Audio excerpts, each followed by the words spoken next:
Hello, everyone. With a new presidency comes a new approach to immigration policy. Whereas Donald Trump took a very uncompromising and law enforcement approach to the issue, Joe Biden is looking to return to the more laid-back and selective enforcement philosophy of his former boss, Barack Obama. But on top of that, Biden and the Democrats are seeking to further extend this thinking into what amounts to amnesty for millions of illegal immigrants residing in the United States. What is presently on the table is a piece of legislation authored by Senator Bob Menendez of New Jersey, which, in broad terms, will provide a fast track for legal status for over 11 million illegal immigrants, reunite families separated by the asylum process, and remove the word alien from federal immigration laws. But the real issue at hand is getting such legislation, or really any legislation, to pass. For while the Democratic Party may now have the majority in the Senate, thanks to the tie-breaking vote from the Vice President, Menendez's bill will be stymied by the filibuster, which will thus require 60 votes in the Senate to pass. While I am no fan of the filibuster, since it effectively kills most legislative processes due to the requirement of a supermajority, rather than a simple majority for almost any bill, it is what it is. Consequently, this means Menendez needs to convince a minimum of 9 Republicans to cross party lines and vote for his bill in order for it to pass. How will he convince them? Well, to answer that question, since Menendez's own answers are long and meandering, I found a video by immigration lawyer Latoya McBean-Pompey, who whittles down the arguments much more concisely. Again, these are Menendez's arguments retold by Latoya McBean-Pompey. Comprehensive immigration reform is a moral issue. It's not right to have 11 million plus individuals living in the dark and living in fear that ICE could come knock on their door one day and separate them from their family. All right, in my opinion, the moral issue, and the argument just made, fails on its face. We separate families all of the time when someone in a family commits a crime. Entering and residing in the country illegally is a crime. And if simply the fear of being caught by authorities is reason enough to grant amnesty for the crime of illegal immigration, why shouldn't such considerations be extended to any U.S. citizen who commits a crime? If you make a conscious decision to break the law, you're making a conscious choice to risk the consequences. Family separation due to criminal acts, or fear of being caught for same, makes for a hollow, moral argument. The only demographic of immigrants where a moral argument can, and should, in my opinion, be made, is in the case of those brought to this country against their will or informed consent, either minor children or other people who have been trafficked against their will.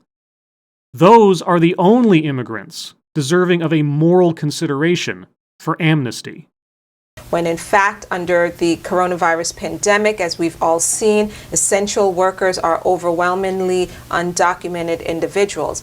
So, because of the pandemic, and because there are businesses who employ illegal immigrants should be granted a path to legal status on a moral basis?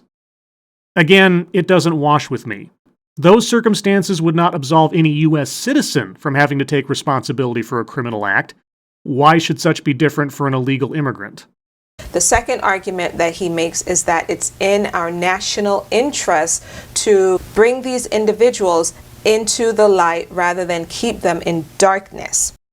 Why? Why is it in our national interest? And in what way?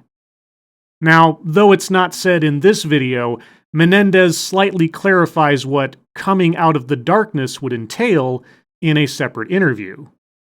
Well, the U.S. Citizenship Act would ultimately provide a pathway to earned legalization for nearly 11 million undocumented people in the country who would have to come forward, get right with the law, go through criminal background checks, pass those, pay taxes. A locked door only keeps out an honest man, as the old saying goes. Conversely, an offer to legitimize oneself through amnesty for one crime does not mean a person with a criminal past is going to step forward and roll the dice on getting legal status.